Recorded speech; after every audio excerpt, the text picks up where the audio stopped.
कोल्हापूर महापालिकेतील सेवा प्रवेश नियमावलीला शासनाकडून मान्यता मिळाली आहे. त्यामुळे आता पदोन्नती आणि सरळ सेवा भरतीचा मार्ग मोकळा झालाय.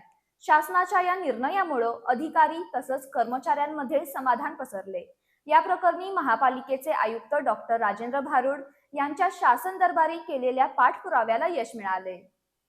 कोल्हापूर महापालिकेच्या सेवा प्रवेश नियमावलीला महाराष्ट्र शासनाची मान्यता मिळाली असून याबाबतचे आदेश महापालिकेला प्राप्त झाले आहेत. या मान्यतेमुळे महापालिकेतील पदोन्नती तसेच सरळ सेवा भरतीची प्रक्रिया राबवण्याचा मार्ग मोकळा झालाय. यापूर्वी महापालिकेच्या आकृतीबंधाला शासनाची मान्यता मिळाली होती, मात्र सेवा प्रवेश नियमावलीला मान्यता नसल्याने विविध संवर्गातील पदोन्नती आणि रिक्त पदं भरण्याची प्रक्रिया रखडली होती. मात्र शासनाच्या या निर्णयामुळे ही अडचण दूर झाली असून प्रशासकीय कामकाजाला गती मिळणार आहे.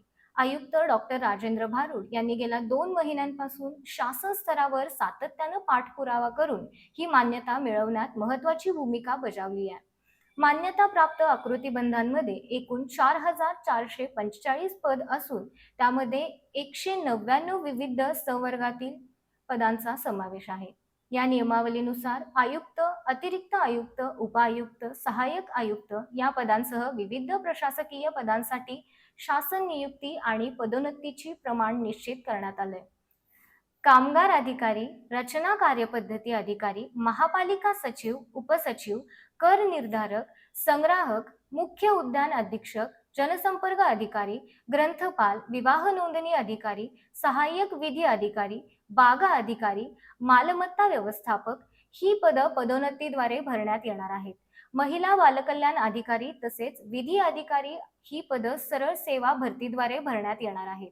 ही सेवा प्रवेश नियमावली तयार करण्याचं काम अतिरिक्त आयुक्त शिल्पा दरेकर, सहाय्यक आयुक्त संजय सरनाईक, कामगार अधिकारी राम काटकर तसेच रचना कार्यपद्धती अधिकारी प्रशांत पंडित यांनी पूर्ण केले. शासनाच्या या निर्णयामुळे महापालिकेतील अधिकारी आणि कर्मचाऱ्यांमध्ये समाधानाचं वातावरण निर्माण झालं.